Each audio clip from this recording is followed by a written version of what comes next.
Hey guys, it's Brandon, aka B.Rich Beauty, aka your beauty best friend, and welcome back to the channel. We're talking active ingredients today as a follow-up to my serum video that's a part of my skincare basics series. So, active ingredients, what do they do for the skin? Well, we're talking about that and a lot more. You know what to do. Grab your beverage. Let go.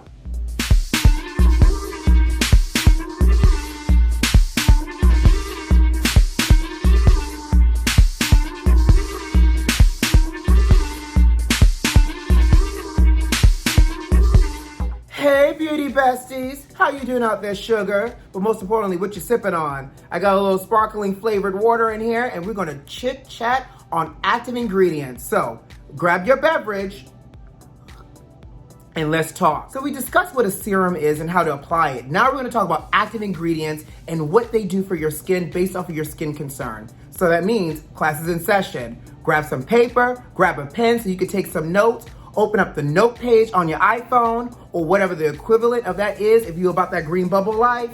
No Sade. But let's take some notes and let's get cracking. But first, a little disclaimer. Y'all know I'm your beauty best friend and not a doctor. So all the opinions today are based off of my personal experience with these products and my personal knowledge. And the fact that I utilize all of these active ingredients anyways, it can all be found in the cauldron pot called my bathroom.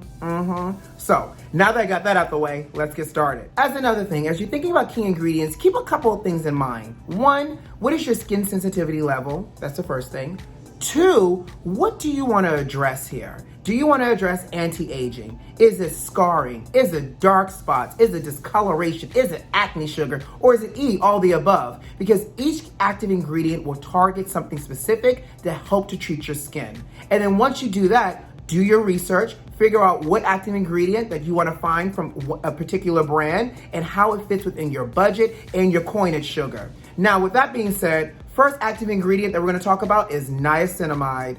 So what's really great about niacinamide is it's great for someone that's sensitive. Not the kind of I cry at a movie type of sensitive, but somebody with sensitive skin. So niacinamide helps with reducing redness, it helps with reducing sensitivity in the skin, and it brightens the complexion. Niacinamide also helps to control excess oil and sebum production in the skin. So if you're oily or have combination skin, this is also a great ingredient to help to control your oil as well. But you know what's also really great about niacinamide? Because it is a little bit more gentler on the skin, a lot of skin types, well actually most skin types can tolerate niacinamide, and it's safe to use day and night every day. If you're looking for all the benefits that niacinamide gives, niacinamide is a great product to keep in your bathroom and incorporate into your skincare regimen. Next up, salicylic acid, aka BHA. Salicylic acid is great for someone with acne-prone skin or breakout-prone skin. So the way salicylic acid works is it works deep into the pores. It helps it exfoliate dead skin and control sebum production, which by controlling sebum production, you're reducing the amount of breakouts. In addition, because it's exfoliating deep into your pores, that means you're gonna also see a reduction in pore size. So if you're concerned about the size of your pores, salicylic acid is gonna help that.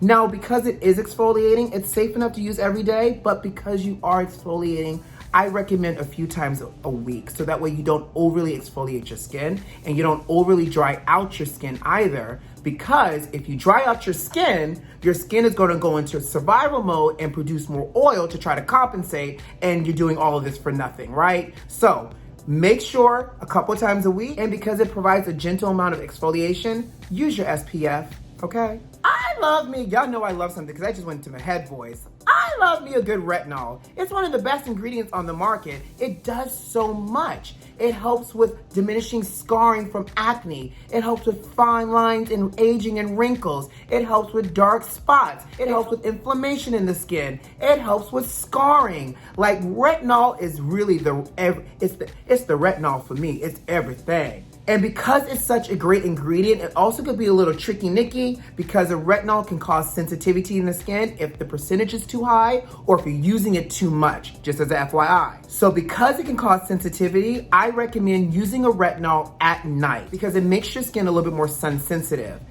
Do your routine, put it on at night, and go to bed, because as we know, our skin repairs and regenerates itself at night, so you're gonna get the most out of your retinol at night. And because it still makes your skin sun sensitive, again, use an SPF during the daytime, so that way you don't damage all the good work you're doing at night. Now, if you're new to retinol, my recommendation here, Beauty Besties, is start slow. Start using it once every 2 weeks, then move into once a week, with maxing out at using a retinol no more than 3 times a week because it can make your face sensitive. And also check in with your skin. If you feel that it's starting to tingle, if you feel like you're overly sensitive, look at how strong your retinol is, and you might need to either decrease the strength or decrease the frequency of using it, so that way you don't cause too much sensitivity to your skin if you're not used to being sensitive. And just as a bonus fact, when applying retinol, do it on dry skin. Make sure your skin is dry because it's still gonna penetrate deep, but on wet skin, I find that retinol can penetrate even deeper, and so you can also maybe cause additional drying out of your skin. So from your beauty best friend, start slow and put it on dry skin, and that's all Mary had a little go. Now, let's move into the next active ingredient. Alpha-hydroxy acid. Oh, how I love a good AHA. These are great because it's designed to exfoliate dead skin off the surface of your face, which means it's going to reveal brighter, clearer, more vibrant skin. This is another ingredient that can be used day or night, but because it's exfoliating dead skin, again, you could be a little sun sensitive here. So I recommend using it at night. If you want clearer skin, again, you're gonna get that gentle exfoliation, and a couple times a week, 3 to 4 at max. And as always, guess what? Use your SPF.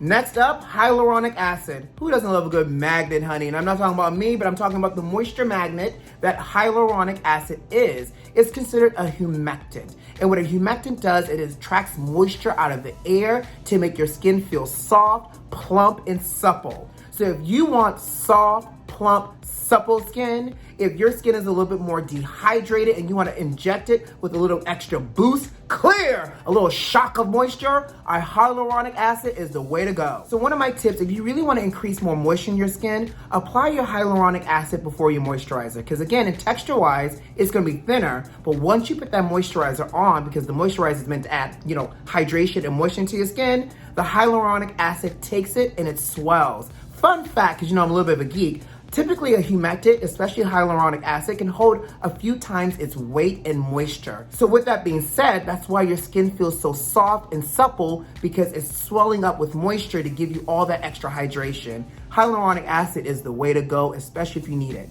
Now, I will also say this, because it's designed to attract moisture out of the air as well, if you live in a very dry climate, you're not going to get much moisture out of the air. So just be mindful of that. Again, that's also one of the reasons why I like to layer my hyaluronic acid first and then my moisturizer on top, because you're going to get that extra boost from your moisturizer. Now, let's move into my favorite ingredient. Vitamin C! It's the vitamin C for me.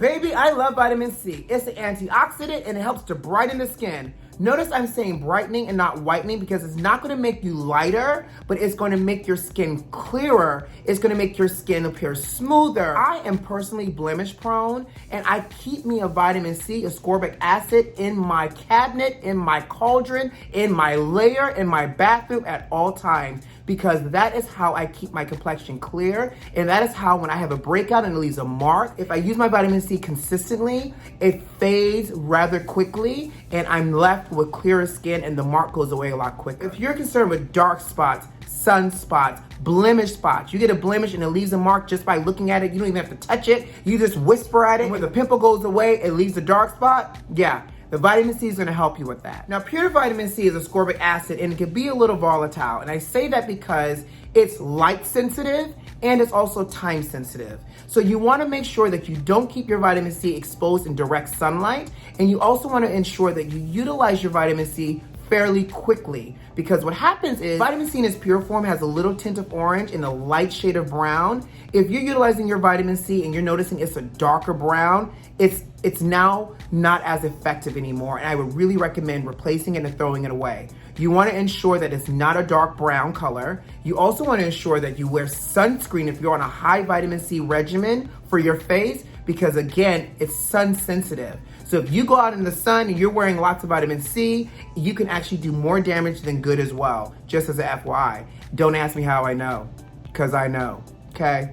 Been there, done that, child. Learn my lesson. That's why I'm telling y'all not to do it. And that's it, beauty besties. That's the lowdown on the hoedown on active ingredients. We've talked about niacinamide, salicylic acid, retinol, alpha-hydroxy acids, hyaluronic acid, and vitamin C. Those are some key ingredients that can be found in serums and treatments that can help you with your skin concerns. But y'all know I got some questions for you, right? drop me a message in the comment and let me know what you thought about the video. What active ingredients are you going to now incorporate into your skincare? What active ingredients do you typically use now? And what are some of your favorite brands? Because I want to know. Let's keep this conversation going for those that are reading the comments, okay?